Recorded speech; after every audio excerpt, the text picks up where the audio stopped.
25 साल की गिरावट बताना चाहता हूँ।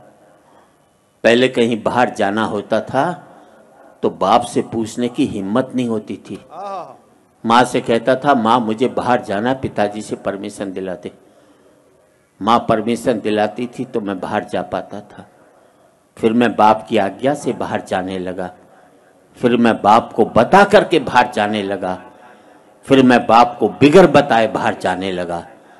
और आज बाप की हिम्मत नहीं जो मुझसे पूछ ले बेटे तू कहाँ जा रहा है।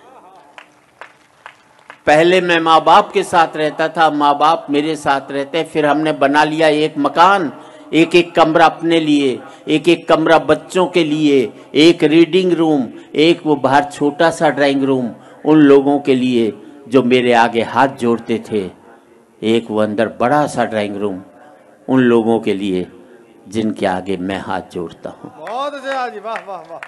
पहले मैं फुसफुसाता था तो घर के लोग जाग जाते थे, करवट भी बदलता था तो घर के लोग सो नहीं पाते थे। और अब जिन दरारों की वजह से दीवारें बनी थी उन दीवारों में भी दरारें पड़ गई।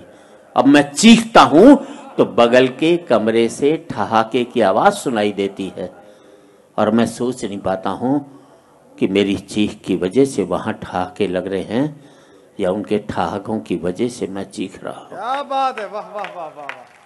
आदमी पहुंच गया चांद तक, बड़ी तरक्की की साहब। अनपढ़ थे तो सरदार पटेल को चुनते थे, पढ़े लिखे हो गए तो फूलन देवी को चुन करके भेजते। बहुत अच्छे, बहुत। आदमी पहुंच गया चांद तक, बड़ी तरक्की की साहब।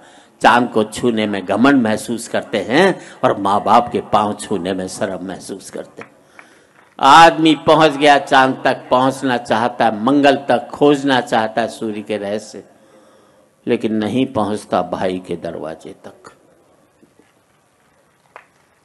और आज इस समृद्धि की ऊंचाई पर बैठकर मैं सोचता हूं इसके लिए मैंने कितनी बड़ी खो दी ये खाइयां। क्या बात है, वाह।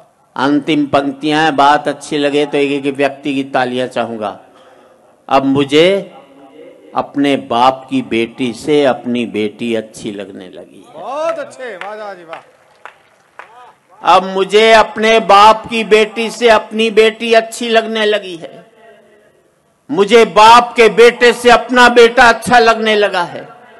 पहले मैं माँ बाप के साथ रहता था, अब माँ बाप मेरे साथ रहते हैं। अब मेरा बेटा भी कमा रहा है, कल को मुझे उसके साथ रहना पड़ेगा। और हकीकत यही है दोस्तों, तमाचा मैंने मारा है तो तमाचा मुझे खाना भी पड़ेगा। वाह वाह वाह वाह वाह। आज इस पावन मंच से मैं इतना ही कहना चाहता हूँ युवा पीढ़ी से, जिंदगी भर माँ बाप के साथ रहना ताकि आपके बच्चे जिंदगी भर आपके साथ रह सकें। क्या बात है, क्या बात। हो सकता है नौकरी और व्यापार की वजह से आप शारीरिक रूप से साथ न रह पाए, पर जिंदगी भर मानसिक रूप से माँ बाप के साथ रहोगे तो आपके बच्चे भी जिंदगी भर आपके साथ रहेंगे।